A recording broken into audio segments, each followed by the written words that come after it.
Aê! Entrou. Pronto. Apareceu aqui, The Broadcast is Live. Uhul! Então, aí a gente vai batendo papo um pouquinho aqui mesmo, até as pessoas Você vai chegarem. vendo? A gente não consegue ver, né? Quem tá entrando, você consegue. Eu consigo. Eu abro pelo próprio YouTube para poder ir acompanhando. O Aí eu RuPaul tá lá no desativo o YouTube. áudio. E eu tô aqui no. Aqui no próprio StreamYard aparece no cantinho da tela. Já tá disponível no YouTube, viu? Aê! Mas eu não consigo ver, consigo? Live comments, tá? Achou? Então, Achei, mas não apareceu nada, apareceu. então, eu não sei se. Então, eu não sei. Eu sempre entrei como anfitriã, então eu não sei. Tá. E já há 4 pessoas assistindo agora. Boa noite a quem quer que esteja. Podem interagir com a gente, dar um oizinho no chat, que estamos aqui. Nossa, multiplicou aqui, apareceram 6. Isso aí. Boa noite para todo mundo que está entrando, participando. E aê! Oi, pessoas! Cadê sua mãe e seu pai, Renata? Vocês estão aí? Eu acho que eles vão entrar, pelo menos alguém. Entra! Oi, pessoal. Eu esqueci de fazer a chamar o pessoal pelo WhatsApp. Oh, meu Deus do céu. Não tem problema, não. Olá, pessoal. De qualquer maneira, estamos achou! aqui. Fernanda! Oi, Fernanda! Essa irmã da Minha Renata. irmã. Isso. Oi. Fala, Alice, linda! E a Denise? Minha mãe. Aê! Tá vendo? A família é em peso. Uhul! Fala, Bianquinha! A Bianca linda já chegou também. Até pessoas, gente. Uhul! Boa noite, Denise. Boa noite, Bianca. Boa noite, boa noite, Fernanda. Boa noite, Alice. Boa noite, gente. Boa noite, meus lindos. Meu pai agora, olha lá. Olha, muito bom. Boa noite, São Francisco. Boa noite, Flávia. Ó, Flávia! Quem é? Não sei se eu conheço esta Flávia em específico. Mas boa noite, sejam muito bem-vindos, todos vocês, sejam muito bem-vindos. A gente só vai fazendo um esquenta aqui um pouquinho, né, para poder juntar um pouquinho mais de povo e a gente já começa daqui a pouquinho já a falar, a gente vai discutir. Lembrando que o nosso espaço, né, Rodolfo, assim, a gente pega os assuntos que estão em voga. Às vezes a gente pega assuntos em voga sem querer, como é o caso né? do tema desta semana de novo. Verdade, verdade. Né, de novo, porque e a gente escolhe assim e vai. Dias, né? Sim, então a gente combinou esse assunto há 15 dias e nessa semana nós tivemos aquela questão de, na ONU, estarem mexendo sobre os assuntos relativos às mulheres e o Brasil ter acabado tirando um termo que não bateu muito bem, né, em relação... E ficou muito esquisito isso, né? Ficou alguma coisa assim, nossa, que dá margem para realmente uma análise de retrocesso. Não existe uma palavra diferente que possa expressar essa situação, né, gente?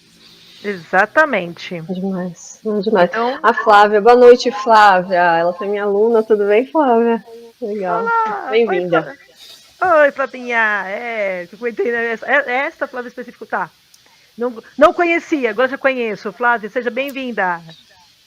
Sempre, sempre. Opa, já tem 11 pessoas aí. Uhul. Já temos aí movimentações. E é isso. Gosto assim também, né?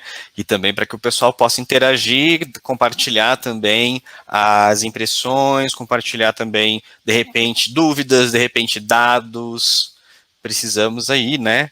Sempre já que a proposta do espaço, do R3D2, tem a ver com repertório, então é legal que a gente até tenha a chance de debater também e desmistificar um tanto de coisa, né? A gente está, sem querer querendo, indo para uma vertente de qualidade de desmistificação muito bacana. Sim, até porque como nós trabalhamos essencialmente com repertório, né? Então, a gente não está falando aquilo que a gente acha, é aquilo que os dados nos mostram, aquilo que a realidade nos revela. Então, isso é importante deixar bem informado, por isso que nossa proposta é pensando no repertório aí, que as pessoas poderão utilizar, pensando primeiramente em textos, seja textos de vestibulares, seja textos de empresariais, né, no caso de tanto concurso público quanto concursos de empresas, processos seletivos. Então a gente acaba pensando sempre neste lado de como você poder discutir com as pessoas, assim, dentro de um texto, mas tendo ali um texto com credibilidade, né? Exatamente. E é interessante. O Tur Romão é aluno de vocês? Sim. Minha tia Delaine entrou, ela é pedagoga, professora. A Flávia é coordenadora, né? Que ela lá na Prefeitura de Mauá. E o Rafa. Legal. Que bacana. E o Rafa, que é meu cunhado. Aê, a Vitória! Que lindo! Gente, peraí, eu tô me ouvindo. Tem algum. Tá dando retorno. Tem alguém? Porque aqui eu não estou com o meu nada ligado aqui que dê retorno. O meu também não, felizmente ele já está aqui bonitinho.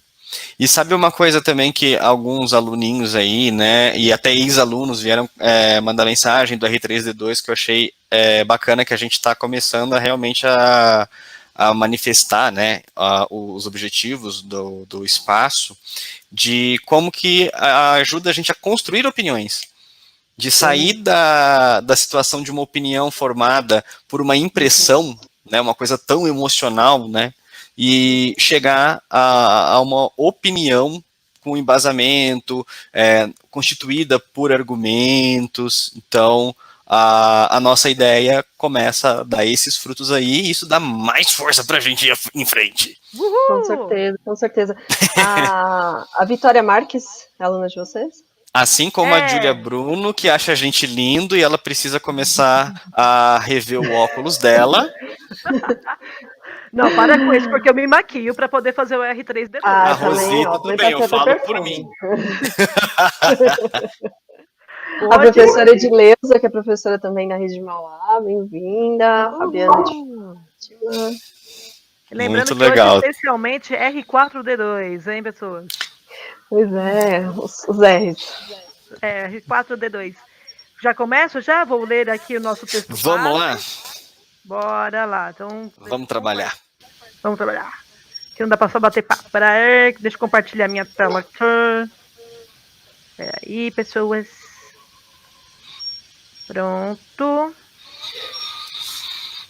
E pronto. Vamos lá. Primeiro, no texto do nosso texto base, eu trouxe aí para vocês um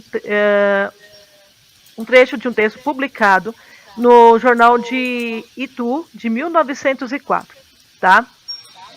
Então, ou seja, lá já fez um século. Então tá lá. A mulher. Para a mulher ter merecimento real, precisa aprender a cozer, a cozinhar, a ser amável, a ser obediente, a ter livros úteis, a levantar-se cedo, a fugir da ociosidade, a guardar um segredo, a evitar as bisbilhotices, desculpa, a ser graciosa e alegre, a dominar o seu gênio, a ser alegre da casa, a ser a alegria da casa, veja bem, a cuidar bem dos filhos, a convencer pela meiguice, tá?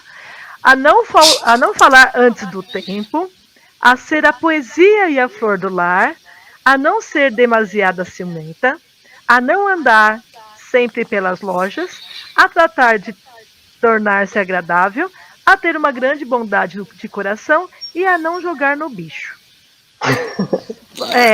Detalhe para o não jogar no bicho.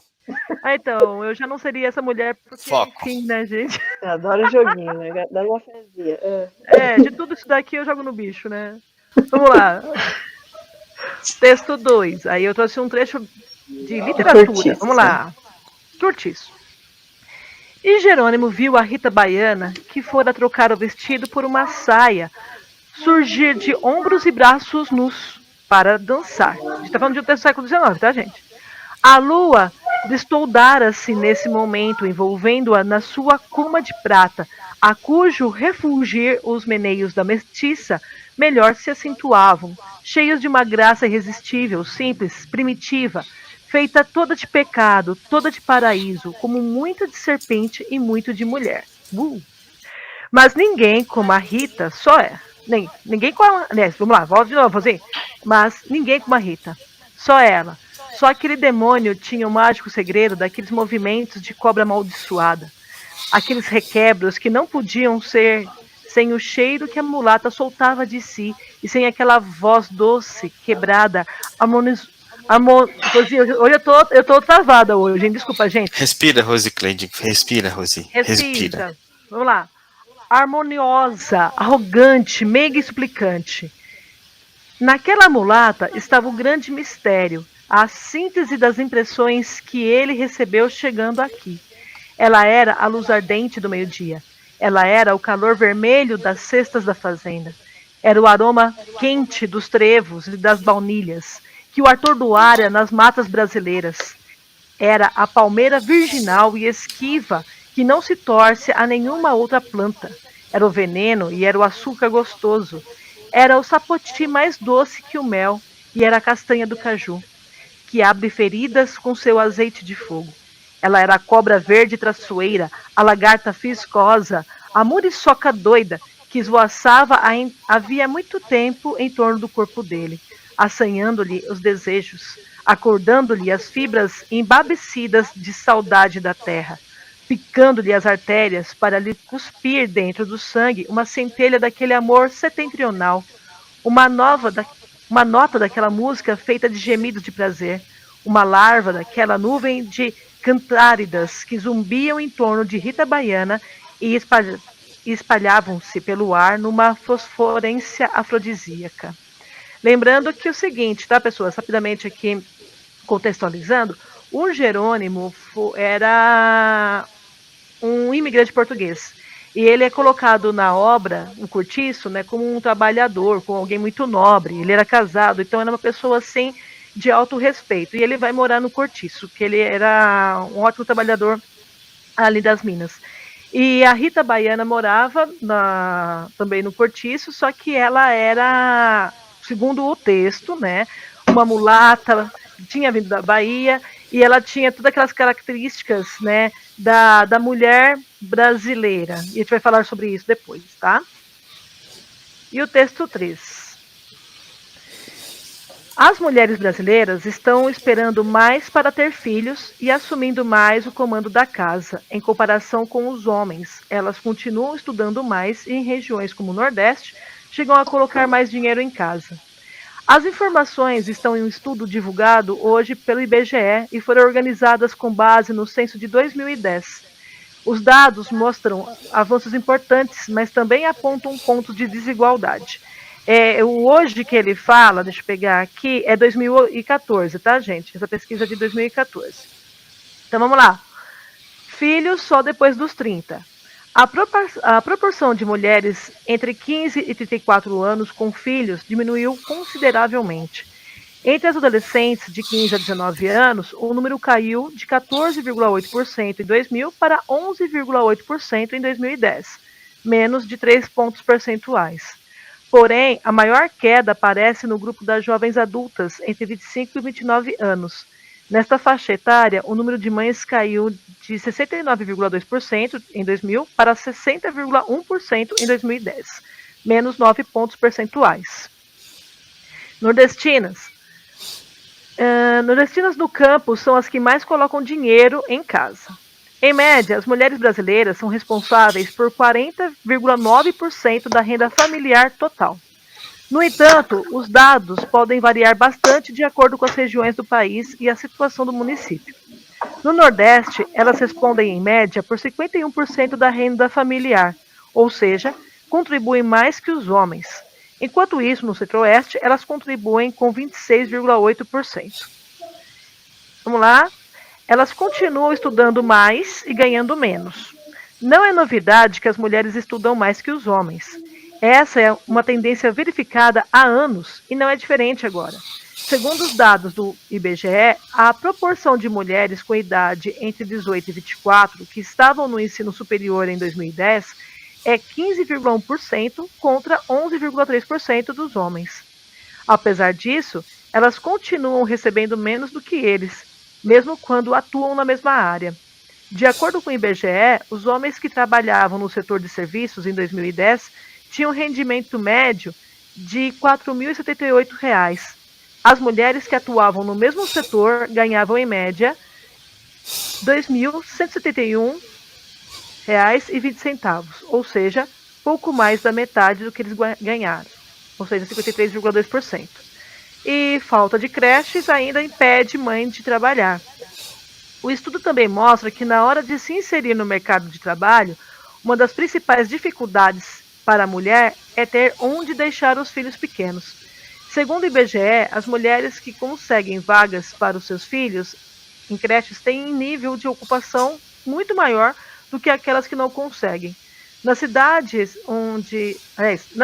esse número despenca de 66,9%, mulheres com filhos na creche, para 41% que não tem nenhum filho na creche. Tá? Então, novamente, aqui uma pesquisa divulgada pelo IBGE. Então, são esses nossos textos base para nós iniciarmos a nossa conversa hoje, sobre essa questão da visão da mulher. Então, a gente começou a contrapor a visão da mulher. A gente pegou uma visão secular ali, para depois mostrar a realidade das mulheres atualmente, como elas realmente são. Exato. E eu acho muito bacana, né, até no nosso contexto de pandemia, né, porque não sei se o pessoal chegou a acompanhar um levantamentozinho rápido de redes sociais que fizeram do sucesso do enfrentamento da pandemia nos países que são, curiosamente, chefiados, tem seus chefes de Estado, ainda estou falando no masculino, mas que tem chefes de Estado, né, que são mulheres. Pensar na Islândia, pensar na Nova Zelândia, pensar na Alemanha, por exemplo. Justamente países onde nós temos a liderança política feminina. Começa aí, né, interessante. Pensar no número de acidentes de trânsito, por exemplo, que nós temos menos mulheres envolvidas, e mulher é ridicularizada no trânsito, por exemplo. Pensar que o número de lares chefiados por mulheres no Brasil aumentou em 47%, 47% nos últimos anos, e elas continuam ganhando menos, mas a representatividade tá aí, né? Então, que tipo de visão a gente tem? O que está sendo realmente provado, constatado, mas o que continua ainda sendo veiculado? Quando a gente vê o Brasil se alinhando a uma posição de extremo conservadorismo, não conservadorismo de instituições, para pensar numa democracia, mas conservadorismo de alguns costumes que já são tão criticados, que ferem direitos humanos, a respeito da falta de oportunidade de a mulher controlar o próprio corpo, dando margem para situações até de mutilação, como acontece com algumas crianças africanas, como no caso de Gana, em que as meninas têm que ter as genitálias mutiladas, senão elas não casam. E aí é até pior, porque sem a presença, né, de um parceiro, de um homem do lado, ela não significa nada. E para que ela consiga essa posição, que muitas vezes é pela própria sobrevivência, ela tem que se submeter a uma mutilação, porque ela não é digna, por ser mulher, de ter prazer. Não há controle dos próprios corpos. Perfeito. Gente, eu esqueci de apresentar a Renata devidamente, né? Eu esqueci de avisar, né, que a Renata... É que a gente vai conversando antes, né? E a gente acha que é uma continuação. Vira uma grande mesa de bar, né? A Renata, ela é professora doutora pela Universidade de São Paulo, tá? Ela aliás, tem seu pós-doutoramento também pela Universidade de São Paulo. Ela é uma filóloga pronta, porque ela já fez mestrado em filologia, doutorado em filologia, o pós-doc em filologia. Não foi igual a mim que fugi da filologia, né? Assim, não, o pós-doc eu fiz em linguística, eu fugi depois. Eu acabei fugindo. Não porque eu quis fugir, mas eu acabei fugindo depois da filologia, né? Que eu sou mais filologia, depois fonologia, enfim. E aí ela tem dados interessantíssimos para falar para a gente sobre isso, né? E eu acabei também não agradecendo, né? A Rosi pelo convite, ao Rodolfo pelo convite, pela oportunidade, obrigada. A Rosi é minha referência bibliográfica, não é? Ela é uma pessoa que eu cito nas minhas aulas, e aí os alunos perguntam assim, ué, mas você conhece? Você conhece essa autora? Né? Ela é incrível, aí tem muito trabalho bacana também, publicado em várias áreas do conhecimento. Né? Então, muito obrigada pela oportunidade. E eu queria também cumprimentar esse pessoal que está chegando, olha só, agradecer em especial aqui a Flávia Cardoso, né, Silva, que ela convidou os professores, olha lá, da Escola Maria Rosemary para participar. E aí acho que eles estão fazendo esse momento como uma formação deles. Ai, que legal, obrigada, Flávia, fiquei muito feliz. E aí com isso veio a Cacilda, veio a professora Patrícia, a professora Gilda, professora Maria da Piedade, Denise Andrade, a Deise, que é minha tia, a Fabiana de Fátima Silva, né, que a gente falou, Edileza, e a Leda e o Alan Christian também. Bem-vindos. Rodrigo Rocha. Ele fez o curso de letras com a Bem-vindos todos. Obrigada. Um privilégio ter professores hoje. Tá vendo? Maravilha, sempre é excelente isso, gente. Muito obrigado pela honra da disponibilidade de vocês acompanharem aí o espaço. Muito obrigado mesmo. Com certeza. Fiquei até vermelha. Obrigada, galerinha. Muito bom. Então, na verdade, a Rosi falou sobre a questão da filologia e a análise que a gente pode fazer um pouquinho da mulher também é essa questão histórica, né? Trazer um pouco do que era, principalmente no período que a gente estudou do Brasil colonial. Qual foi o primeiro documento escrito aqui em solo brasileiro? Quem lembra? Primeiraço. Quem? É pra gente ou pra eles responderem? Não sei, vamos ver se alguém escreve aqui. Não, vocês não valem, né? Qual foi o primeiro documento? A carta de Caminha, né? Essa cartinha já trazia uma menção às mulheres. O que ela falava? A carta manuscrita. Ele veio, então anotou lá no diário de viagem mesmo dele. O que ele trouxe escrito ali? Que as mulheres, elas não tampavam as suas vergonhas. Elas andavam nuas, né? As índias brasileiras, as nativas brasileiras andavam nuas.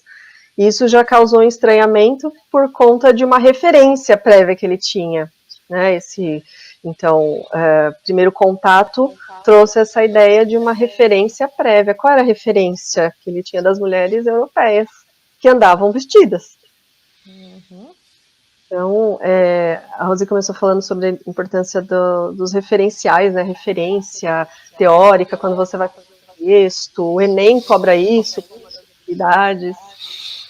Se você não citar, por exemplo, algo, você não tem nota máxima nas habilidades. Né? Então, eu preciso citar fontes externas aos textos motivadores. Isso que a Rosi leu, por exemplo, é uma proposta de redação do Enem. Né? Poderia ser, né? Na verdade, a Rosi e o Rodolfo criaram essa proposta, mas poderia ser uma proposta do Enem. E ali nós teríamos o quê? Referenciais que estão no texto. Eu poderia usar aqueles dados que ela leu, os dados, por exemplo, sobre as nordestinas, enfim, mas eu poderia extrapolar e buscar alguma coisa que eu já sei. Se eu conseguisse buscar um referencial externo, eu teria, então, uma nota superior. Para eu ter a nota máxima na redação do Enem, eu preciso do quê? De entregar esses referenciais com precisão dentro do meu texto, de uma forma produtiva dentro do meu texto. Bom, então, é um dos motivos, né, acho que do canal todo de vocês, nessas conversas, para habilitar, né, os alunos a terem esse contato. Então, se eu citasse, por exemplo, a cartinha lá de Caminha, seria um referencial bacana. Desde que isso estivesse fundamentado com o meu texto, que eu construísse um projeto de texto que dialogasse com essa referência. Então, é importante pensar um pouquinho nisso. Você quer falar, Rosi? Não, eu tô pensando aqui, que quando você comentou da questão das vergonhas, né, a gente já vai percebendo como a mulher, ela vem com essa referência desde que tempo é tempo, né? Então a gente tem alguns estudos aí falando até da figura de Maria, da Virgem Maria, né? No questão de que ela acabou recebendo essa virgindade na Idade Média, se eu não me engano, porque antes disso não havia referência sobre isso nos textos. Na verdade, não havia, aliás, Não, até tem, né? Tu que é virgem, mas não havia essa referência de que ela havia continuado dessa forma após o nascimento de Jesus. E assim, então, há um grande diálogo disso e dessa percepção do que a mulher deve ser. Então, quando você comenta, né, das vergonhas e do ventre também, eu acho que ele comenta assim, na carta de caminha, né? Porque também tem essa questão do ventre, quanto mais saltado, o quadril maior, tal, melhor parideira a mulher é. Né? E quando a gente traz a questão da Rita Baiana, como o texto 2, é justamente porque, bom, ali a gente vai puxar para a área de literatura mesmo, que ali está dentro do naturalismo. E no naturalismo, o que acontece? A gente tem os romances tese. O romance tese é aquele que vai pegar as teorias cientificistas do século XIX e vão acabar escrevendo histórias que vão comprovar que aquelas teorias seriam verdades, né? Uma das teorias, justamente, é o determinismo de Taine, né, Rô? É o Taine. Eu confundo o positivo. É que, na verdade, o determinismo é uma escola que acabou sendo, né, uma escolinha que deu uma ampliada, assim, né, no rol de pensadores, de novos sociólogos que estavam surgindo, para que vão buscando referências, né. Então, mas sim, ele tem uma ligação muito forte com a questão da influência do meio, dos aspectos naturais, que refletiu na literatura com realismo, naturalismo e tudo mais. Perfeito, e eu tô comentando do Taine porque eu acho que é o autor que os autores literários vão beber mais. Sim. Assim, né? A gente tem até mais presença do Spencer depois na parte mais sociológica, que foi deturpado, né, para criar o darwinismo social. Isso, exatamente. Também tem a questão do darwinismo social. E pegando, ou seja, são as três teorias que batem bastante, né, no século XIX: o darwinismo social, o determinismo e o positivismo. Exato. E no caso do determinismo, o que a gente tem ali? Falando que o meio vai modificar a pessoa como ela é. Então a Rita Baiana, ela aparece na obra como a pessoa que vai modificar todos que estão ao seu redor. Então ela é a mestiça, né, que vai ser chamada no 19 como mulata, a questão da cor do pecado, né, que fala assim, ou seja, né, por ser morena, ela vai acabar despertando aí nos homens um libido mais forte, e eles vão pegar, e aí ele vai constratar a Rita Baiana com o Jerônimo. Como eu tinha comentado na hora da leitura, ele é o português, assim, que ele vai ter todas as honras, ele vai ter todas a questão da dignidade. Quando ele chega no cortiço, o cara é descrito, ele e a esposa, né? Diferentemente daquelas pessoas que moravam no cortiço, porque a casa deles era limpa. Então, assim, é descrito isso. Olha, o que as pessoas ficaram impressionadas porque os móveis eram limpos.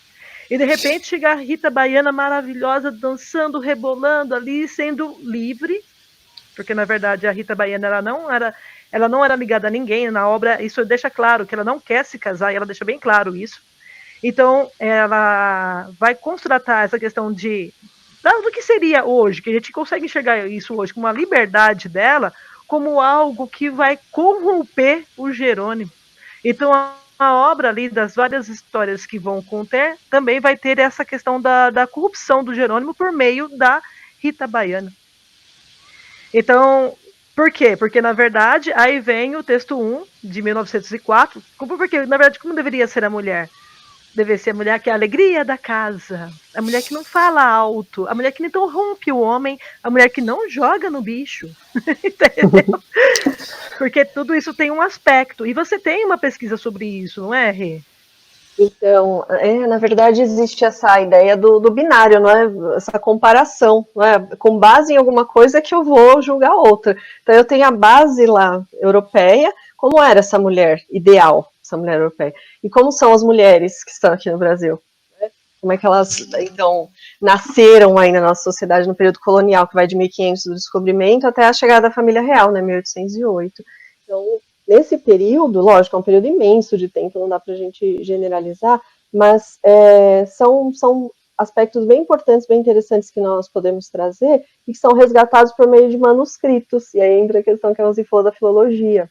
Tá? Todos esses estudos são conhecidos por conta de registros históricos, seja por esses viajantes que vinham aqui, faziam esses registros de viagem com o olhar, né, do outro, olhar estranhamente, normalmente, seja por um viés sociológico, como o Gilberto Freire, que analisa a mulher brasileira, né, muito ligada à sexualidade, muito voltada nessas questões, seja também pelas próprias mulheres. Então, a voz das próprias mulheres aparece sim, embora nós imaginemos que seja muito reduzido.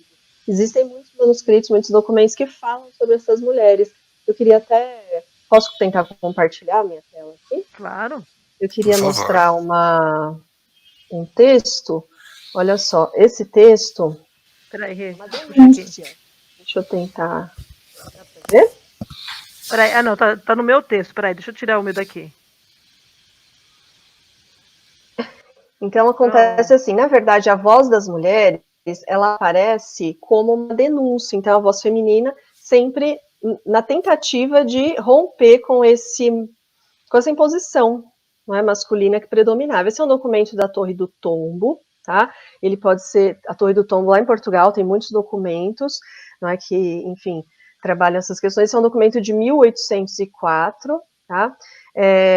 Então, olha só, acontece aqui que, não sei se vocês conseguem acompanhar, queria aumentar bem, olha lá, o padre, tá? Nem sempre é escrito pela mão da própria mulher, pode ser que esse seja escrito pela mão da própria moça que denuncia aqui, tá? Que é a Ana Isabel de Jesus. Então, em 1804, ela diz assim, o padre Manuel Antônio Pimenta, dá para ver que a caligrafia dela não é uma caligrafia muito acostumada com a escrita, dá para ver aqui em cima a diferença? Olha só, entregue em mesa, dá para ver uma letrinha bonitinha aqui em cima? Solicitação, provavelmente era um funcionário lá enfim, da justiça, tá? Em Portugal, e aí ela própria talvez tenha grafado, ou um escriba com menos habilidades manuais, tá bom? Então, o padre Manuel Antônio Pimenta, deixa eu colocar aqui, morador no Macaco, né, então local, estando eu doente, sendo chamado para confessar-me, solicitou-me para pecar, né? Como sou impedida, estou na casa de meus pais, por isso não vou mesmo em pessoa, não é? O que me atrevo a jurar. Então, é um texto aqui depois assinado por ela, tá? Então, acredito que a letra seja dela também. O que ela está contando aqui nessa denúncia? Que ela conta na denúncia pra gente? Que ela, puxa, estava doente em casa, os pais chamaram um padre para ela se confessar, o padre, então, tenta, né, enfim... E é interessante, Renata, eu achei interessante, assim, né, a palavra que ela usa, que me atrevo a jurar. Isso. Como se fosse uma coisa, uma mulher denunciando um homem, um padre, uma referência social, né, um pilar da moral, me atrevo. E isso me chamou a atenção, assim, né, de uma maneira, assim, fenomenal, né, para entender, olha só que rebaixamento. Né, a mulher se coloca, nossa, me atrevo. Tá? Então, de impacto, veja, né? Sim, muito, muito. Quer dizer, o discurso já é todo marcado por essa questão social.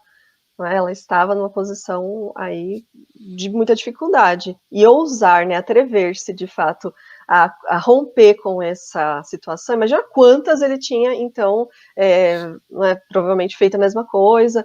Então, seria uma situação aí de denúncia social pela qual ela deve ter, né, na verdade, sofrido muitas consequências. Tá? Então, como é que a voz da mulher aparece aí nessa nossa história? Isso em 1804, né, já é século XIX. E em muitas culturas da gente, que a gente vê por aí, né, as mulheres são até impedidas de rezar, porque a voz feminina é considerada sensual, e isso atrapalha a concentração dos homens durante as rezas. Pois é. Então, veja, muitas questões que... Eu vou projetar aqui mais uma guia para vocês, muitas questões que aparecem.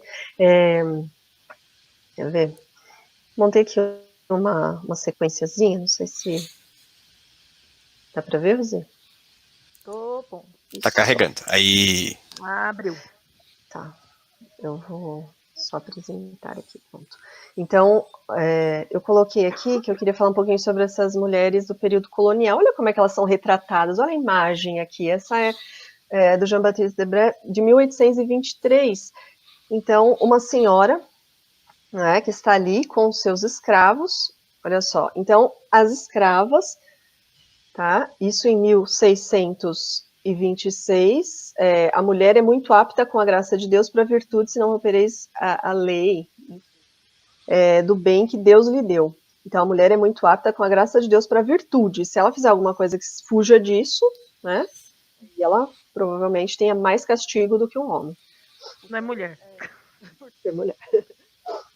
Então, veja, essa representação que o Debré faz aqui, né, também no século XIX, da mulher, olha só, da mulher colonial, não é, tendo essa mulher branca, essa mulher, essa contraposição, então, da mulher branca, essa mulher que não tem habilidades, por exemplo, a fazer todos os serviços que as escravas faziam, nem cuidar dos próprios filhos, não é, amamentá-los. Havia as amas de leite, que eram as escravas, as amas secas, que cuidavam depois das crianças, e os filhos das próprias escravas, vocês vejam aqui, olha lá, eles estão sentadinhos aqui no chão, eles ficavam em volta como se fossem bichinhos, né, como se fossem os animais domésticos hoje. Uma representação bem pesada, bem marcada. E aí depois aqui, olha só, ainda no período colonial, a nossa indígena, a mulher que ela representa ali, aqui já cobrindo as vergonhas, não é? Representação.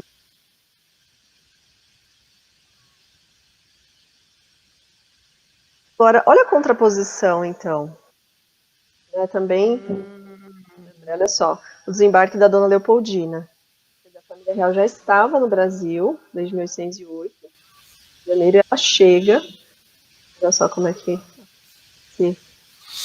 recepção da pompa, tá?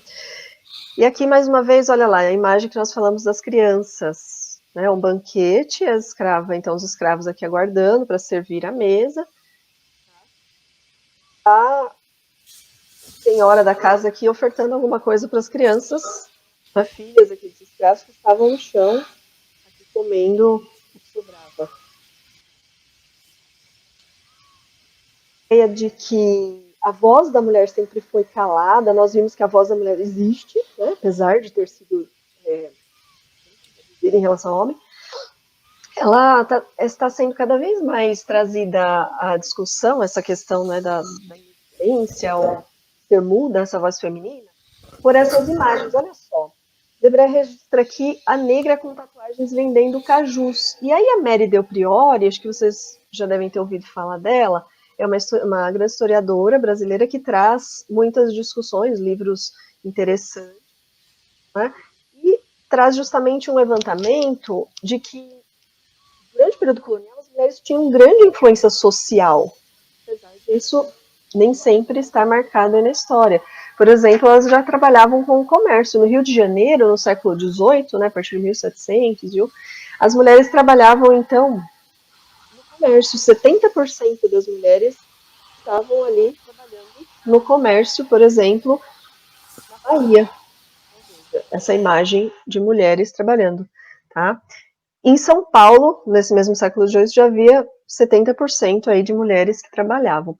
E aí essa listinha que eu trouxe de livros para ajudar nesse referencial teórico, olha só, a Mary Del Priore, que trabalha com essas questões, como eu disse para vocês, ela tem 2 obras bem bonitas, bem interessantes.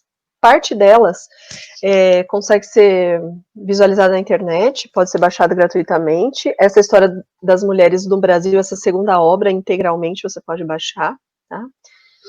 E A Mulher na História do Brasil também é uma obra bem interessante, trabalha justamente com essa ideia de dar voz, ou mostrar a voz que essas mulheres tiveram, tá? Como é que esse papel social aconteceu.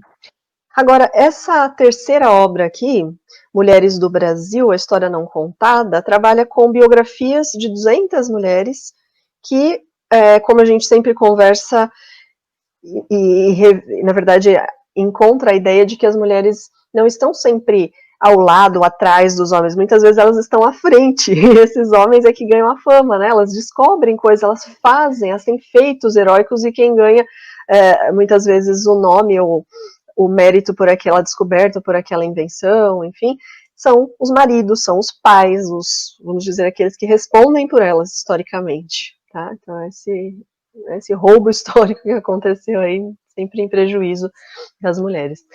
E a Laura de Melo Souza também é uma referência bem legal para quem se interessar pelo tema. Muitos livros dela também estão em PDF na internet, mas esse livro em especial, ele é bem bacana, que ele fala sobre a questão da feitiçaria, da bruxaria, né, o diabo e a terra de Santa Cruz. Como é que isso acontecia aqui no Brasil? Porque aí o Tribunal da Inquisição veio para cá em busca de bruxas, em busca de mulheres, que nada mais eram muitas vezes do que aquelas que faziam os remédios para curar as pessoas de vários males, e eram tidas como bruxas, feiticeiras, tá? Então, esse livro trata bastante dessa ideia. E aí algumas referências de filme também, tá bom? Então, existe esse site, depois eu até projeto para vocês, mas Ensinar História, com referência de 21 filmes de história sobre o período colonial.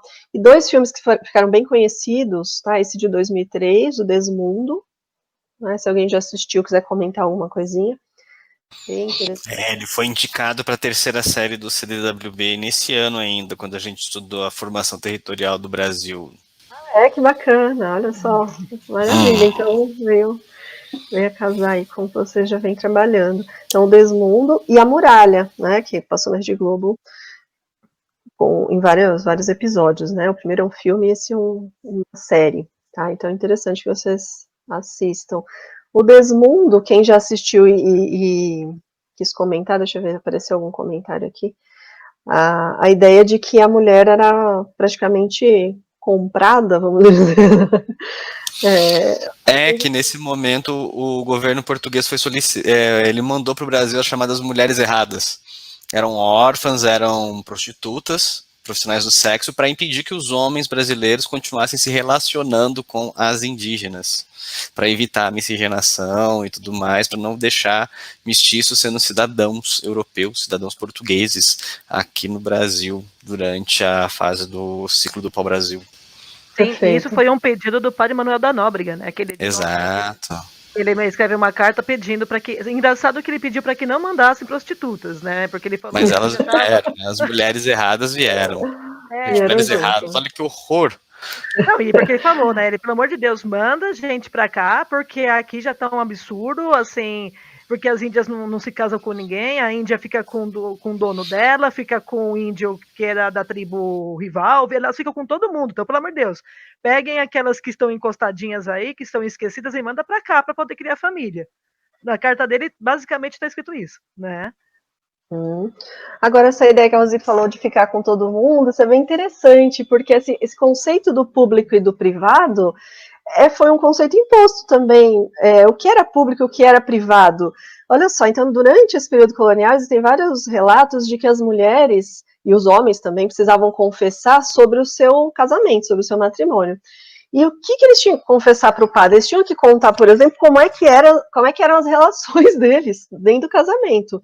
Porque se acontecesse qualquer coisa que fugisse à regra, e a regra era clara, existiam documentos oficiais, né, que diziam, então, como é que um casal devia se portar entre o próprio casal e fora da relação. Quer dizer, fora da relação, o homem tinha uma certa liberdade, tá? Até por isso que existiam os prostíbulos, enfim, onde os homens poderiam, sim, extravasar, né, os seus instintos.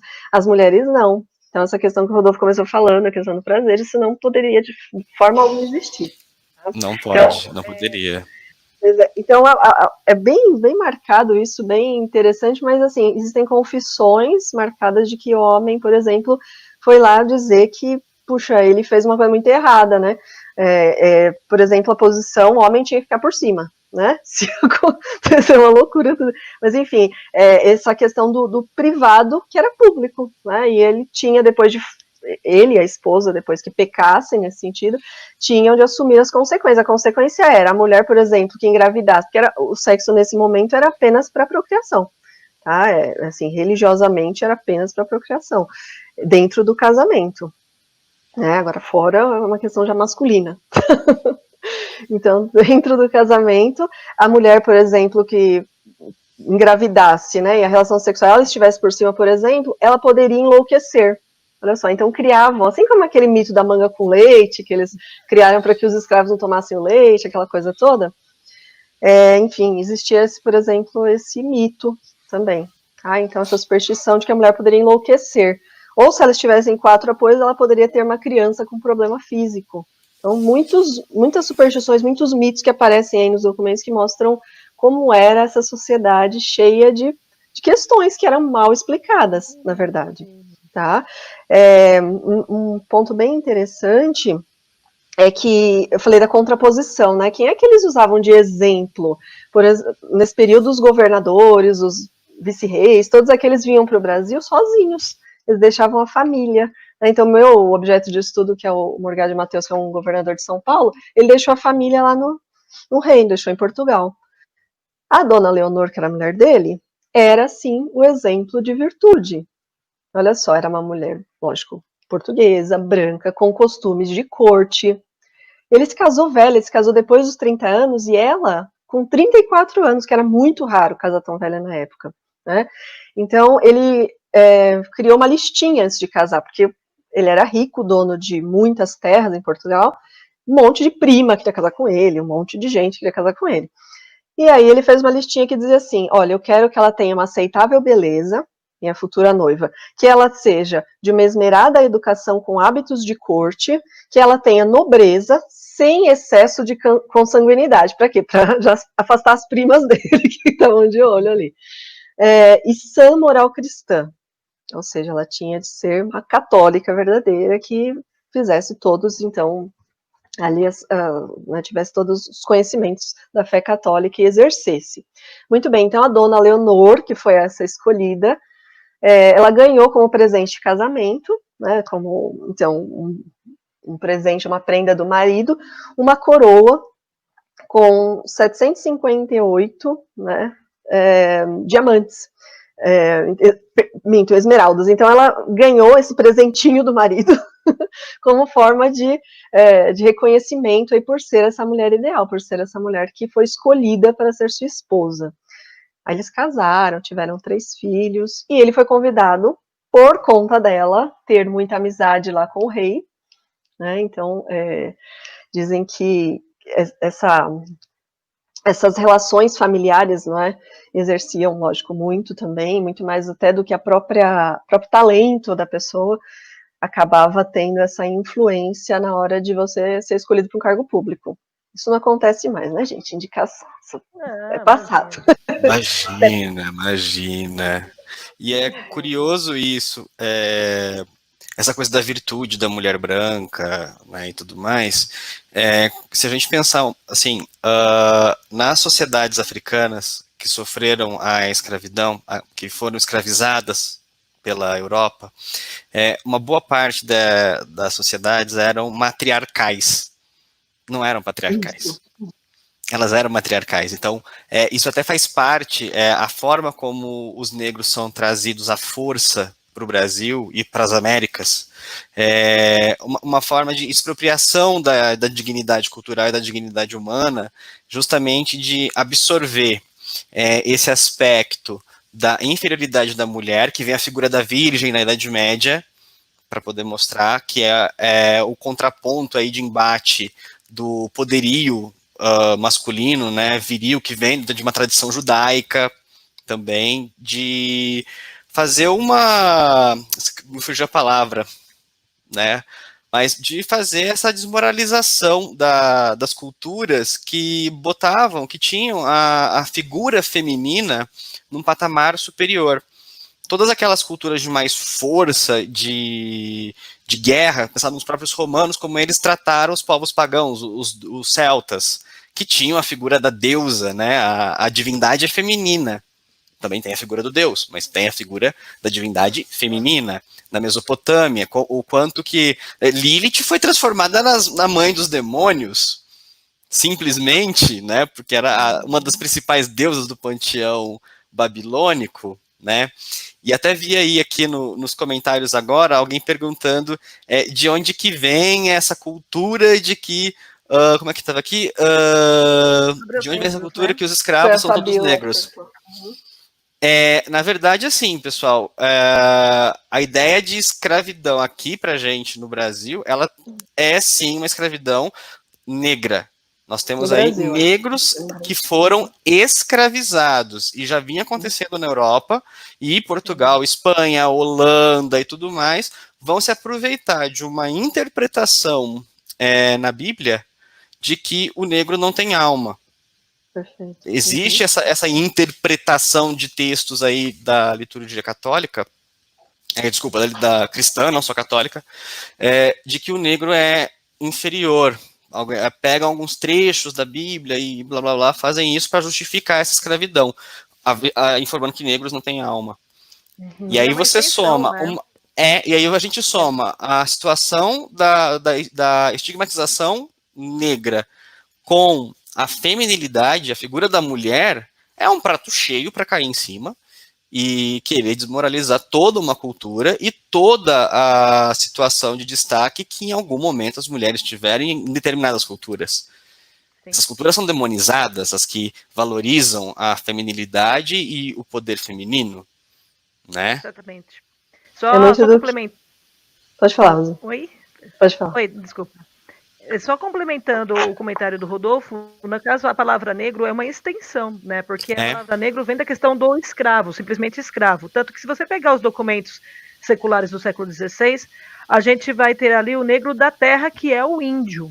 Isso, negros da terra. Os negros da terra. Aí depois houve a extensão do negro em relação à cor.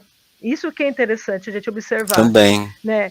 E já que eu cortei vocês dois, peraí, Renata, que eu já te pego. Não, aqui, pode falar. Que a Renata é interessante que a gente fala, observa essa questão da extensão, que quando a Rê começou a falar da questão da posição sexual, né, que isso determinava algumas lendas ao redor das pessoas, o que acontece? Tem um vídeo rolando na internet agora de uma senhora, uma senhora evangélica, que ela estava falando sobre a questão do posicionamento sexual, e falando que deveria sempre a mulher estar deitada, que qualquer outra posição era coisa do demônio. Então você percebe que nós estamos no século XXI e a Renata está trazendo coisas dos séculos XVIII, XIX, XVII, né? Então, quando a gente fala de visão, pensando aí como da construção desse repertório, é para vocês perceberem que não é algo a ser desconstruído tão facilmente. Então, quando a gente buscou essa aula, trazendo aí a questão histórica, é para ver que tem muita coisa que está inserida na nossa cultura há muitos e muitos anos, né? Desculpa, Renata, continua aí, que eu te cortei. Não, mas é algo que vem instituído e fica no nosso imaginário, né? Inconsciente, muitas vezes, nós não sabemos de onde veio isso, mas toda essa questão, né, da falta que a Flávia até colocou aqui, a questão do empoderamento das mulheres, é fundamental que a gente reveja tudo isso, para que não regridamos aí a essa situação colonial, a essa mesma visão colonial, tá? Então, nesse tempo, a questão da fecundidade era um problema exclusivamente feminino. Olha só, não existia possibilidade remota do homem ter um problema. Se o casal não tivesse filho, inclusive, o homem poderia se divorciar da mulher. O Henrique VIII matou as esposas porque não dava um filho homem para ele, na Inglaterra. Então, e aí a questão de buscar um filho homem, né? No caso, uma filha não serviria. Muitas mulheres não serviriam. Teria que ser o homem, né? O primogênito, o homem que assumiria aí os bens da família, que teria direito à herança, né? Então, algo que está bem marcado. Agora, a mulher, então, poderia ser, sim, repudiada pelo marido se não desse filhos. E o homem poderia, né, por caridade a ela, por misericórdia a ela, continuar casado ali, mas fazer a separação de cama e mesa, que eles diziam. Então, não, ele simplesmente poderia ter outras mulheres, poderia publicamente até, enfim, ter outras relações, sendo que estava casado ali. Tá? Então, bem interessante e nessa dualidade, nessa contradição, essa composição aí de sempre dois viés, duas visões, aparece a ideia da mãezinha, então essa figura que nós vimos aí nas imagens da mãe, né, da mulher branca, da mulher que é aquela, enfim, vamos dizer que não tem todo esse apelo que a Rose falou sobre a cor da pele, essa coisa, né, que instiga aí o homem, simplesmente estaria ali em contraposição às outras mulheres, que eram sim essas mulheres Eva, né? Então a imagem da Eva e a imagem da Maria em contraposição, tá? Uma aí, né? Sempre ao lado da outra nesse sentido, mas sempre divididas por uma questão social. Então a mulher que era mãe, né, que era a mulher cristã, não poderia de forma alguma ter comportamentos como mostrar os pés. Né? No período colonial, mostrar os dedinhos dos pés era algo muito erótico, muito, poderia sim. Nossa, que furor, meu Deus. Né? E aí existem vários relatos interessantes, né? Quer dizer, proibiam legalmente de se mostrar os dedinhos dos pés, no entanto, as mulheres andavam, segundo os relatos da época, seminuas. Primeiro, porque não tinha muito acesso à roupa, e depois porque era muito calor, né? Costume, hábito, enfim. Toda essa imposição um pouco adiantava, né? Existem relatos que são marcados aí pelos manuscritos de um vice-rei, né? O Marquês do Lavradio. Ele veio para cá e observou que as mulheres tinham uma conduta muito esquisita, e ele morria de medo, né?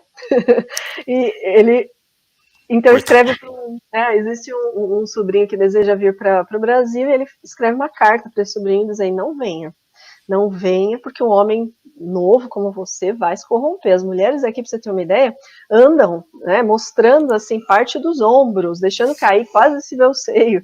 Então, é muito fácil, é muito fatal para um homem se corromper nessas terras, desde que não seja um homem como eu, tão ocupado. Então ele já se isenta, ele nunca aprontou nada, né? Ele era um cara ali que ficava o dia inteiro trabalhando, né? Dia e noite trabalhando. E essa é a postura de quase todos os governadores que vêm com governantes, que vêm com essas funções militares para o Brasil, como se estivessem indo meio que para a guerra mesmo. Eles vêm para cá, deixam a família, né, se correspondem aí diretamente com a família o tempo todo por cartas, e as mulheres, enfim, continuam chorando por esses homens, suas esposas. Muitas passam até problema de vista, né? O caso da Dona Leonora, ela relata que teve um problema nos olhos, de tanto chorar pelo marido que partiu. Ele veio por 3 meses, ele veio, né? Ele leva 3 meses para chegar ao Brasil, com um contrato de 3 anos. Né? Esse contrato de 3 anos acabou sendo prorrogado, ele se deu bem e tal, ficou 10 anos no cargo. Ficou 10 anos sem ver mais. E de maneira muito interessante, quando ela o encontra de volta, né? Quando ele retorna a Portugal, eles se divorciam. São separados, né? Bem interessante essa parte. Mas todo esse imaginário, olha só, ele tinha então como referência, por exemplo, todos esses relatos têm como referência esse ideal de mulher, que é essa mulher recatada. Essa Dona Leonor, por exemplo, sabia ler e escrever, ela sabia falar outras línguas, ela falava francês, conhecia latim, inglês, num período, né, em 1760, imagina, isso era raríssimo, uma mulher que tivesse essa cultura. E ela, na verdade, tinha esse contato com a corte portuguesa, né? Ela vivia lá com o rei, com o Marquês de Pombal, que era o braço direito do rei na época, enfim, existia toda essa relação. Agora, contrapor, né, comparar uma mulher dessa com essas mulheres que viviam no Brasil numa situação de, muitas vezes, extrema pobreza, extrema miséria, que para se sustentar, caso não conseguissem aí um bom casamento, acabavam recorrendo à prostituição, que era o único caminho possível a uma mulher na época. Não existia uma outra função que ela pudesse exercer dignamente, né? Querendo escolher de forma diferente. Tá? Era uma questão não apenas de escolha, como muitos imaginam, né? Mas às vezes, e quase sempre, os casos de falta de escolha mesmo.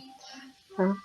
Então, os pecados aí considerados pela igreja, por exemplo, as mulheres, era cantar, dançar, né, mostrar partes do corpo, sorrir demais, não podia sorrir demais, porque se você tivesse o dente muito bonito, você estava tentando os homens. E se você tivesse dentes feios, você estava também fazendo...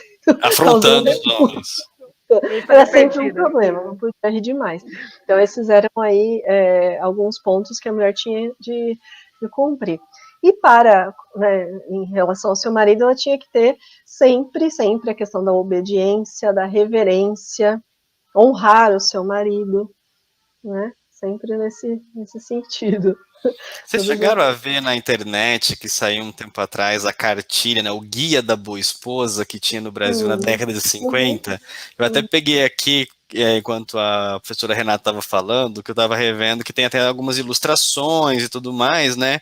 E o Guia da Boa Esposa é realmente para satisfazer o machão, né? Para que o homem continue executando ali a posição de rei leão na Pedra do Reino.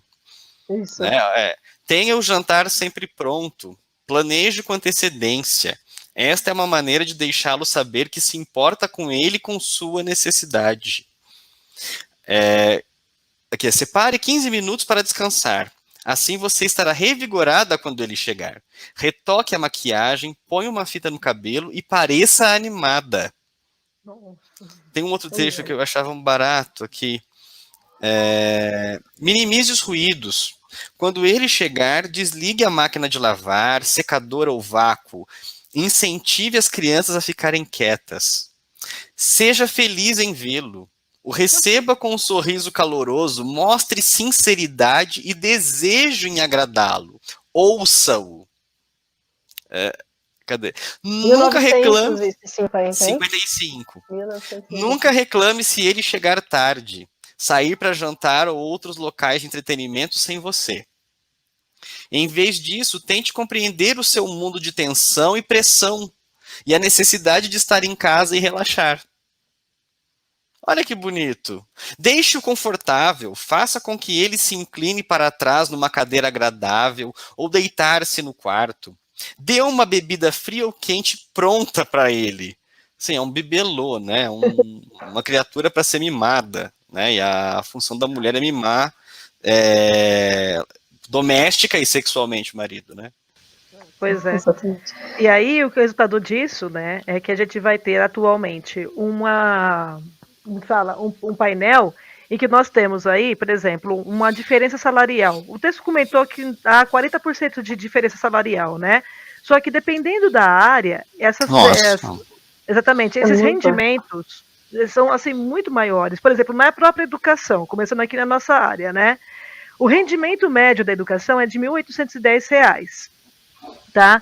Só que os dos homens é de 2.340 e das mulheres 1.687. Então a gente tem aí uma exatamente. Então a gente tem aí uma relação de 72% de diferença, tá? Na educação. Eu acho interessante destacar essa questão da educação, porque é justamente o, entre aspas, emprego feminino, né? Então, assim, há pouca discussão sobre isso, mas é algo a ser olhado, porque geralmente a educação, ela não é tão valorizada porque ela é considerada uma profissão feminina. Vídeo Maluf, na década de 90, foi 90, né, que ele falou. Covas, na década de 90 também, que fez a reforma, né, foi o Covas.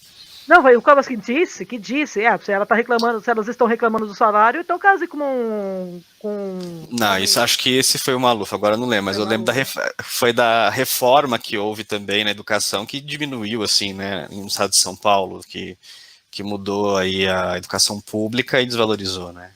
Sim, mas foi o Maluf que falou, se elas quiserem uma vida melhor, então que se casem melhor. Foi. E historicamente é uma profissão feminina, né? A gente está com várias professoras aqui, é uma profissão feminina historicamente, porque no início, né, do século então passado nós tínhamos aí essa ideia de que a pedagogia e trabalhar com as crianças, sobretudo lecionar para as crianças, deveria ser uma extensão da maternidade, né? Então, quer dizer, não é algo apenas profissional, não é algo visto profissionalmente, é algo com até teoria. Até teorias pedagógicas colocam que o jardim de infância, por exemplo, tem que ser feito por mulheres por causa do vínculo maternal. Tem teoria pedagógica que afirma isso. Sim. Uau. Então, aí seguindo aqui, para poder dar como eu falei, um parecer aqui, né? Na área de humanidades e artes, nós também temos uma boa porcentagem aí de diferença. A média é 2.223, desculpa, reais, né, de rendimento ali. O rendimento do masculino é de 2.629 e das mulheres 2.064. E aí nós temos uma porcentagem maior de 78,5% de diferença. Né? E a questão da contratação, né, Rosi? Como é que...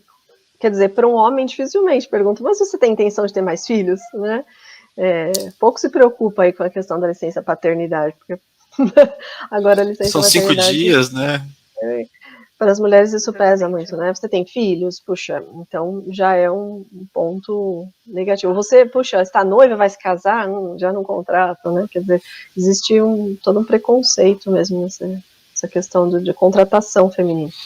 A gente estava conversando um pouquinho, né, antes da live, com a Rosi até, uma celebridade, uma dessas instantâneas, né, foi acusada recentemente, hoje, inclusive, né, um ex-participante aí de um reality show famoso, de uma emissora muito famosa, das primeiras edições, foi acusado de assédio, porque ele estava fazendo lives agora, durante a quarentena, com mulheres rebolando, mulheres...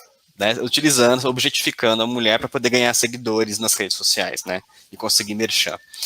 E ele começou a assediar as mulheres enviando fotos, né, nudes para as mulheres. E agora elas estão denunciando ele e ele não parece nem um pouco preocupado com isso, até porque ele fechou contrato com mais um reality show. Interessante. E é interessante algumas análises dessas reportagens mostrando assim, por que em redes sociais de mulheres que utilizam redes sociais para trabalhar, a gente está falando de modelos, a gente está falando de atriz, a gente está falando de artistas, os comentários que aparecem são dos mais grotescos. Isso, né? Isso é verdade. Mas numa celebridade masculina isso não acontece. E são celebridades. E o princípio de qualquer situação democrática é igualdade. Então, que democracia coisa nenhuma que a gente tem, né? Porque a condição feminina é tão objetificada que a gente vê o ideal de virtude, tudo mais, essa cartilha aí, né, bizarra. Também circulou um tempo atrás, né, o passaporte de uma esposa que está autorizada a viajar sem estar na companhia do marido e também autorizada a voltar ao Brasil pelo marido. Né, e redes sociais mostrando comentários aí, mas no corpo masculino não dá. Não tem a baixeza, né, dessa situação. É muito enraizado. Muito enraizado. Faz parte da nossa cultura, né? Ou da falta dela, muitas vezes, porque o LinkedIn, por exemplo, nem estamos falando de celebridade, Rodolfo. No LinkedIn eu vejo muito colegas minhas e pessoas, enfim, de todas as áreas que escrevem lá. Gente, não aguento mais receber cantada aqui no LinkedIn. Quer dizer, no LinkedIn, que é uma rede social para trabalho. Não é enfim, uma rede social para relacionamentos. Então, o cara entrou ali e foi assediar uma mulher que está ali para trabalhar, qualquer que seja a profissão dela, ou seja, uma falta de bom senso, de respeito ser mulher. E aí a gente vai ver, né, a gente sempre acaba, nessas nossas discussões, percebendo de como essas ações acabam reverberando na sociedade de forma negativa, mas não só pela questão do bom senso. Porque aqui a gente está falando ainda de bom senso. Assim, quando a gente sempre cai na questão econômica. Porque a partir do momento que você não consegue dar uma igualdade, ou até de questão de respeito, de questão salarial, novamente quem perde com isso é a sociedade e a gente fala de perda econômica. Então, quando a gente vê aqui, por exemplo, onde a mulher fica um pouco menos assim, de diferença é na área de serviços, né? Que ela tem aí 53% de diferença salarial em relação ao homem, 53,2%. Né? Agora, na área da saúde, agricultura, engenharia, ciências matemáticas, nós temos aí de 60% para cima, sempre, essa diferença salarial. Então, o que acontece? Ao você diminuir o poder de compra de uma mulher, que geralmente é chefe de família, igual foi mostrado na pesquisa, né, que nós temos aí um montante de... Na região Nordeste, por exemplo, nós temos quase metade da população da família. Então, você tem uma mulher criando crianças, né? Ao diminuir o poder de compra dela, você não faz com que, vamos voltar para sempre que a gente fala aqui, né, Rodolfo? Mercado de giro. Cadê o mercado de giro, gente? Se essa pessoa vai faltar dinheiro para ela, né, para ela poder fazer as suas compras, no que a sociedade, economicamente falando, está ganhando com isso? Ela não está ganhando com isso. Então, eu vou pegar outros dados aqui, trazendo agora mais para atualmente, para ver como essa questão que a gente passou desde o passado prejudica a gente. No caso, a gente viu que as mulheres, elas têm ali um ensino superior majoritário em relação aos homens, né? Então, todos os gráficos demonstram que as mulheres acabam estudando mais.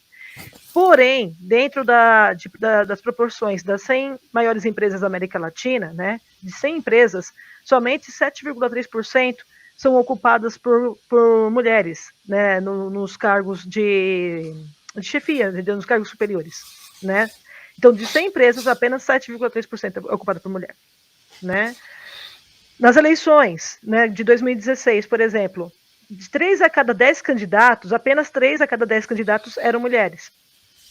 Sendo que a população brasileira, nós temos aí 51,4% de mulheres. Até um pouquinho mais hoje já, pelas estimativas aí mais recentes. Até um pouquinho mais já, 53% já da população brasileira é de mulheres. A taxa de morte masculina é sempre maior, né? Porque aí a galera acha que isso é mentira e não, é verdade. Porque o homem não se cuida. Ele está mais envolvido em acidente de trânsito, os homens se envolvem muito mais em atividades criminosas, durante a gente tem uma perda muito grande de população masculina, justamente até... Saúde também, né, Rodolfo? Os cuidados de saúde, né, galera? Os homens bebem mais, os homens fumam mais, os homens dirigem em mais alta velocidade, então realmente isso reduz a expectativa de vida masculina. Isso é caso, assim, não é achismo, isso é fato. Não é. Não é. Tanto que as doenças sexualmente transmissíveis estão bastante relacionadas, incluindo o aparelho sexual masculino. Exato. Né? Porque não gonorreia, sífilis. Até. Exatamente, né? E para poder fechar esse comentário, né? Eu comentei aqui das candidatas em 2016. Agora, a participação das mulheres nos cargos legislativos, baixíssimo também. Em 2016, nós tínhamos 13% de vereadores, 11% de deputadas estaduais e distritais, 9,94% de deputadas e 14% de senadores. Aí, assim, senador acaba sendo um pouquinho maior porque tem menos senadores, né? Mas, o número... E a renovação é de 8 em 8 anos, né? Que tem as trocas. Mas em relação aos deputados, né, que é um bom número, né, no Congresso, nós temos apenas 9%, quase não chega a 10%. Então... E a gente continua votando no que não é a população brasileira. A população brasileira é a maior parte negra e feminina. E quem está representando a população brasileira são homens brancos. Exato. E ali a Flávia lembrou, professores não ganham mal, são mal casadas. Casadas, né, Malu? Lembrou. Pois é, e essa questão social, que a Rosi falou econômica, ela já aparecia, né, quer dizer, existia essa ideia, né, como a gente viu no filme do Desmundo, que as mulheres brancas vinham para se casar no Brasil, só que a questão dos casamentos era muito rara, primeiro pelas questões financeiras aqui na colônia, então existia a ideia de que a mulher, né, a noiva, a candidata a se casar, deveria ter uma renda, né, o pai dela devia ter dinheiro para pagar o dote para o marido. Quer dizer, ela sairia da guarda do pai e teria que viver sob a guarda do marido, da família do marido, melhor dizendo. Então, ela passaria a ser uma filha na casa dos pais do marido. Olha só, então é uma transferência. Eu, né, vou doar minha filha para o marido, para a família do marido, então para isso eu preciso pagar uma prenda, né? Preciso pagar esse dote. Aí muita gente, óbvio, não tinha essa condição e acabava partindo para outras situações, como o concubinato, o amancebamento, né? Como ficou muito comum aqui no Brasil. E isso era muito criticado pelo reino, né? Por Portugal, pela igreja, enfim. Mas acontecia demais, e criaram até um mecanismo chamado esponsais, né, esses esponsais eram proclamas de casamento, quer dizer, os noivos meio que assinavam, queriam se casar, e poderiam já coabitar, né? Podiam morar junto. Com a promessa de um casamento, mas era uma promessa, né? Não existia uma assinatura de casamento, ou seja, esse noivo podia dar no pé, como muitas vezes acontecia. Eles fugiam e muitos voltavam para Portugal, por exemplo. Né? Então é uma ideia interessante, né? E que, por exemplo, aquele ditado, vá se queixar para o bispo. Vai se queixar para o bispo é justamente isso, quer dizer, o seu marido te engravidou, né? Não era marido ainda, então vai reclamar para quem? Para o bispo, né? Porque não existia essa, né, na verdade, essa forma de ajudar essas mulheres, elas ficavam simplesmente sozinhas, abandonadas, muitas vezes aí com um ou mais filhos de uma situação de amancebamento, e muito mal vistas socialmente, inclusive. Aí, mais uma vez, partindo para a vida, por exemplo, uma tentativa de sobrevivência, né, prostituição, como um caminho aí de... E como que isso... Eu vou te dar a palavra já, porque eu sei que você se preparou para isso, né? Porque isso como acaba voltando para a questão até da violência que a gente percebe nos dias atuais. Então, assim, então, quando a gente trata dessa questão histórica de hábitos que vão se repetindo, o que a gente percebe hoje em dia?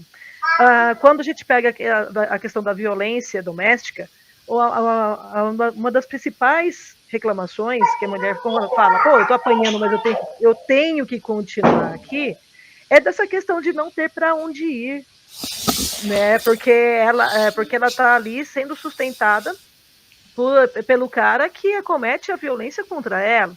Então ela se sente justamente, isso que você falou, essa transferência de responsabilidade, ela não se sente responsável por si, né? E aí então a gente vai ter aí um alto número de violência.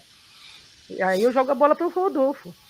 Não, é na verdade um questionamento sobre isso, né, Rosi? Porque até assim, o dado mais consolidado que a gente tem de homicídios no Brasil até agora, desde o início das quarentenas, em março, a gente teve alta no Brasil.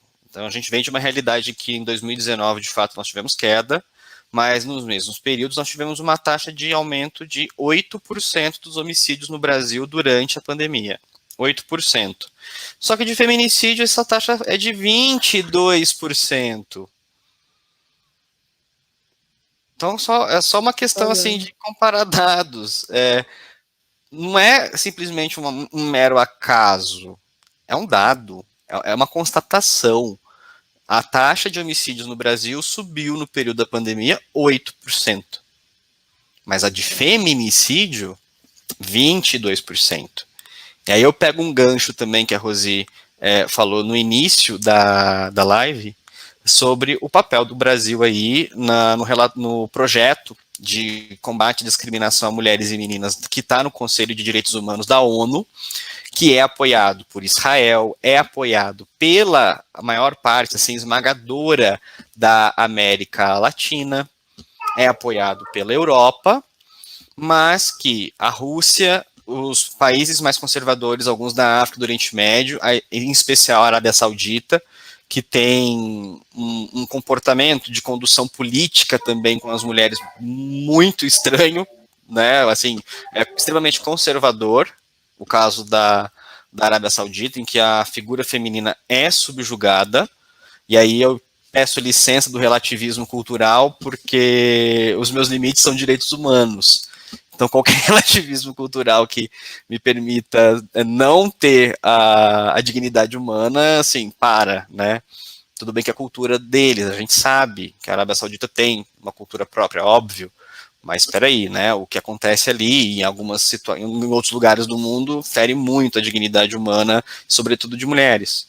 E o Brasil está com uma proposta da retirada de um parágrafo inteiro dessa proposta de combate à discriminação de mulheres e meninas, que na proposta original tem lá um parágrafo que fala da eliminação de todas as formas de discriminação contra mulheres e meninas, para que isso para que isso seja interseccionado ou que isso seja sobrepujado mesmo, que seja um tipo de violência a ser combatido como prioridade.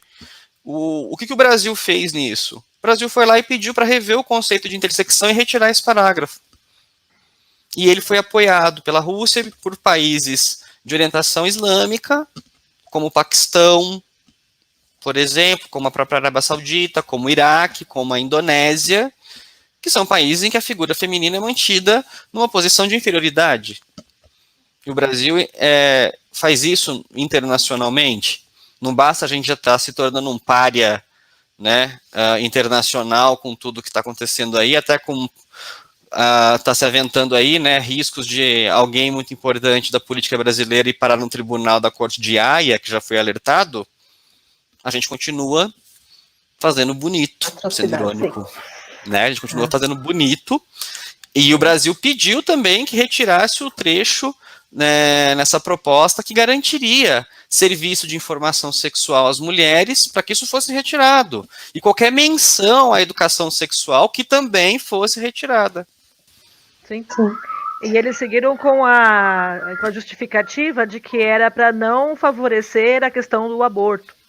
Exato. Então, assim, ou seja, a mulher simplesmente continua sendo o que você disse, né? Apenas um elemento de formação de crianças, assim. Todo o restante, tudo aquilo que é feito ao redor não se é valorizado, não se é visto. E, novamente, a gente volta para a questão da economia. A partir do momento que eu tenho que gastar dinheiro para poder fazer com saúde, e assim, aí eu vou deixar claro para todo mundo, tá? Nós três aqui temos religião, as nossas religiões não aceitam a ideia do aborto, tá? Então os três aqui têm um posicionamento religioso, porém, a gente vai falar sobre a questão social. A partir do momento que você está tendo gastos com pessoas que estão praticando aborto, ou pessoas que estão praticando violência com outras pessoas e elas estão sendo encaminhadas para hospitais, está havendo um alto gasto com isso, com a questão da violência também. Quando a gente fala de violência contra a mulher, é lógico que ele está falando da questão do bom senso, de, poxa, a pessoa não tem que apanhar, a pessoa não tem que passar por isso.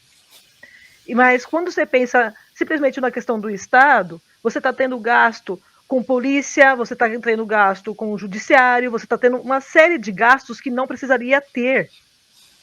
Então, quando fala-se sobre a questão do aborto, é porque você está tendo um gasto absurdo que não deveria ter. Essas mulheres vão fazer independentemente da sua posição. E sempre fizeram. Rosi, a gente precisa encarar que assim, o aborto sempre foi feito. E nós não, assim, eu particularmente, Rodolfo, blá blá blá, nunca vou recomendar, e eu posso falar de coração aberto nisso, eu nunca vou recomendar que alguém aborte, a não ser em casos extremos, de estupro. Até eu acho a legislação brasileira nesse ponto muito justa, os pontos em que a nossa legislação permite o aborto, que ele é descriminalizado já, que ele é legalizado. Então, numa outra condição, realmente eu não tenho coragem moral própria de pedir para alguém, indicar para alguém um aborto na condição de terapêutico, entendeu? Óbvio que eu não vou fazer isso, mas a gente não pode ser hipócrita ao ponto de falar que isso é mentira, porque a gente vê acontecendo todos os dias. As sociais, inclusive, não é? Nós imaginamos assim, quer dizer, morrem, obviamente, mais mulheres na situação de vulnerabilidade social, mas em todas as classes sociais isso acontece muito. Exato. Aquelas que tiveram, enfim, N situações, né? Engravidaram fora do casamento, enfim, existem vários casos aí que não são tantas vezes discutidos. A gente acaba, às vezes, apoiando essas análises sempre naquelas estatísticas voltadas à questão da vulnerabilidade social. Exato. Então, quando você não tipifica todas essas situações, você acaba criando um problema realmente social, um problema financeiro. Há uma série de situações que poderiam ser resolvidas pelo simples fato, voltando na Constituição, de igualdade. Porque a Constituição ela não é bonitinha, não foi escrita bonitinha, não, tem que ter igualdade porque é bacana todo mundo ser igual, vai ser legal. Não, é porque isso tem giro financeiro. Simplesmente assim. Tá? E como é essa questão, desculpa, Rosi, pode concluir. Não, pode.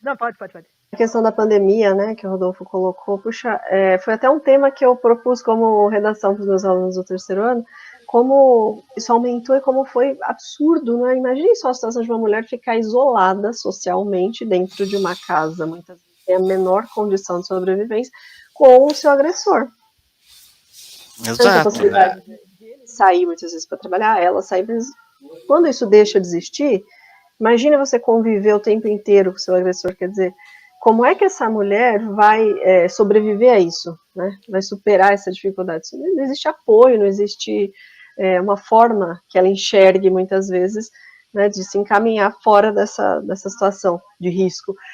A Magazine Luiza, né, trouxe uma proposta de a mulher fingir que estava mandando, enfim, uma mensagem para a própria loja, ou verificando, visualizando, enfim, um site de compras e conseguisse denunciar o agressor ali.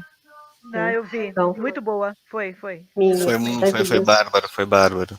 Foi muito soluções, né, quer dizer, a resolução do problema, que é uma outra cobrança aí dos vestibulares, principalmente do Enem, né, essa cobrança que resolveu o problema, uma sugestão de uma proposta de intervenção social, apareceu aí, quer dizer, um app, né, uma forma de as mulheres se manifestar. Como é que uma mulher, ela vai dizer que vai sair para ir à delegacia? Quer dizer, vou te denunciar, o cara mata mesmo. Então, é uma situação de muita vulnerabilidade para essas mulheres. Então,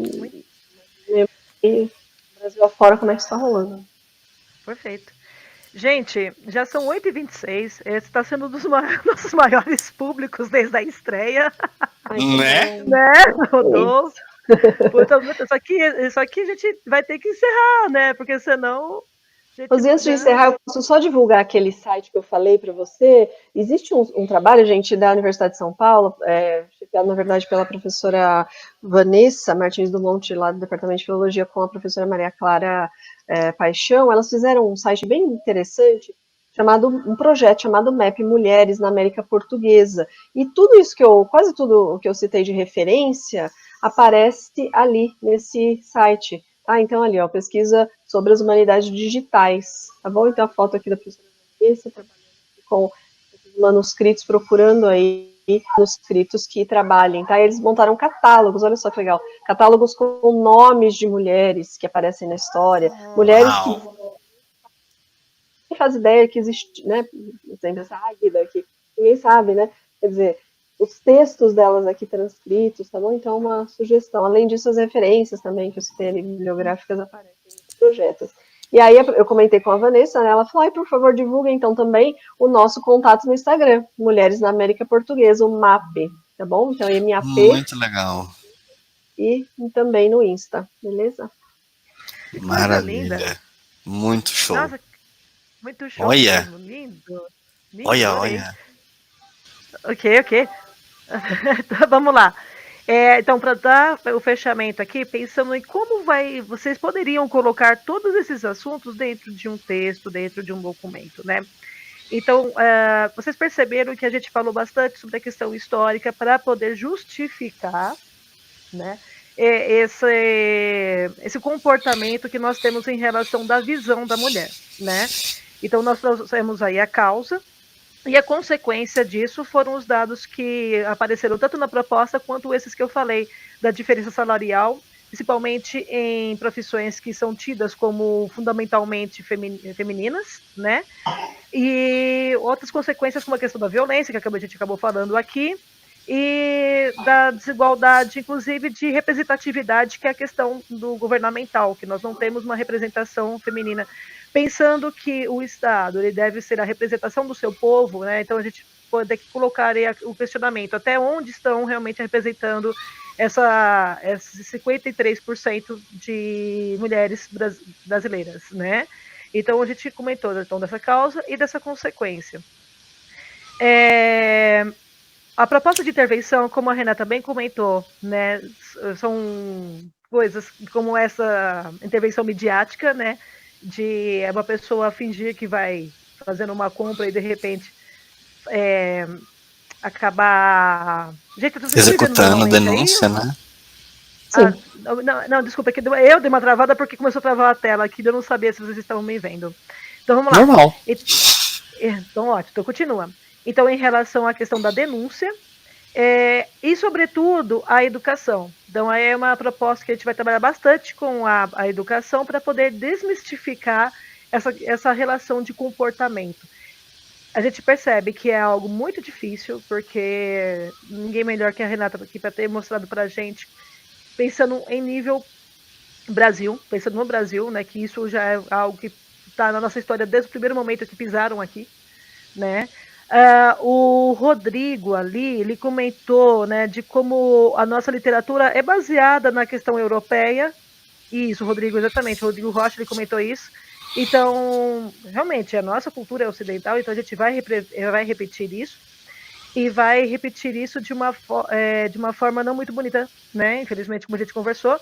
Então, a educação vai tentar modificar esse ponto de vista que nós temos, para a gente conseguir mudar todo o restante em relação de emprego, em relação de violência, né? No caso, o Estado, a sociedade, o individual, exigir essa questão dos valores, que já está havendo um movimento em relação a isso, dos valores salariais, e para que isso continue, porque, conforme eu falei, a perda não é simplesmente da mulher perder porque ela tem que ser melhor que o homem, tal, não é isso. É uma questão de pensando aí numa prática liberalista, inclusive, né, neoliberalista, né, porque você vai dar poder de compra para as pessoas justamente para poder ter aí o capital de giro, né. Tem mais alguma coisa que eu esqueci e a gente pode mencionar? Acho que está bem completo e não deixa de, assim, não tem como não perpassar por educação e por primazia da dignidade humana e democracia. Né, os princípios todos estão aí, não tem como, né, não dá para isentar esse aspecto aí do embasamento dessas propostas de intervenção para solucionar. Sim. Lembrando que isso, gente, embora a gente sempre pense assim no modelo mais ou menos Enem, a gente vai pensar nesse modelo de redação, que possivelmente uma faculdade pública poderia cobrar nas suas avaliações, tendo em vista esses acontecimentos que nós comentamos aqui durante a nossa live, né? Principalmente desse ponto da ONU. Pensando que os vestibulares foram reagendados para novembro ou janeiro, né? Então são pautas bem interessantes e atuais que de repente podem aparecer, principalmente quando a gente pensa na universidade pública, que gosta bastante de pegar pautas como essa para discutir. As universidades estaduais aqui de São Paulo podem acabar pegando, sim, ainda mais por ser uma questão que envolve direito internacional e tudo mais. Né? É bem interessante. Sim. Nossa, direito internacional, tudo a ver, é verdade. Tá certo? O pessoal queria comentar alguma coisa pra gente poder fechar aqui, deixar todo mundo jantar, como é que tá? A Lenice deu palmas, Lenice, palmas pra você. Lu Tomiati! Viu só? Que linda!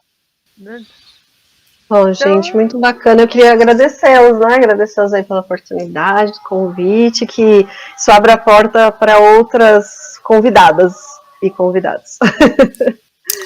Sempre teremos aqui. A nossa ideia é que a gente faz, abre o espaço 2 vezes por mês, né? A cada 2 semanas. Então, pelo menos em uma dessas oportunidades aí, teremos convidados aqui, sim. Muito bom. E agradeço em especial a esse convite, né? Minha tia Adelaine, na verdade, passou para a coordenadora, então, e ela trouxe toda a equipe para fazer a reunião deles aqui hoje, com essa formação com a gente. É uma honra, né? Então, a gente Nossa! Em especial aí, toda a equipe, né, da Escola Municipal Maria Rosemary de Azevedo, tá bom? Gente, eu me emociono, porque eu sou muito besta, sabe? A gente faz isso pela educação. A gente tem esse amor pela educação, é fundamental. Os professores, né, têm esse contato. Sim. Boas discussões, muito bacana a presença de vocês aqui. Gratidão aí a cada um de vocês. Obrigadão.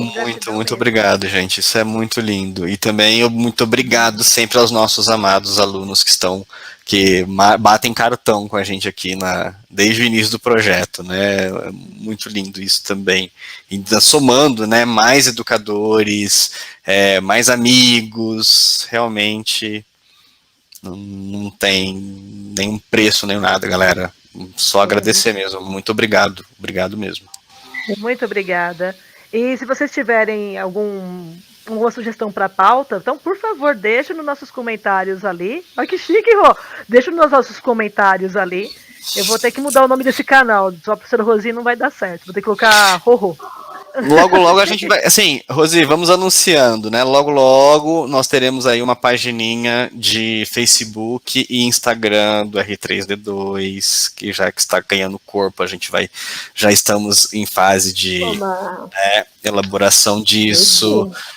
Vai ter aí, né, uma possibilidade, e aí assim, pouco a pouco, né, gente, não é assim da noite pro dia, mas um canalzinho assim do YouTube também, já estamos estudando, assim, né, Dona Rosi e Dom Rodolfo estão tramando aí coisas para esse projeto. Aguardem! Aguardem. Estejam conosco e muito obrigada, Renata. A gente agradece de coração a sua... Muito obrigada, professora Renata, gente, fantástico, gente, lindo. Vocês que são. Obrigada, gente. Obrigada mesmo. Beijão, então, para Adelaine, minha tia. Um beijão para Flávia, né, Cardoso Silva, que nos auxiliaram aí muito hoje também. Beijo, Rosi. Muito. Beijo, Rodolfo. Fique com Deus. Obrigada.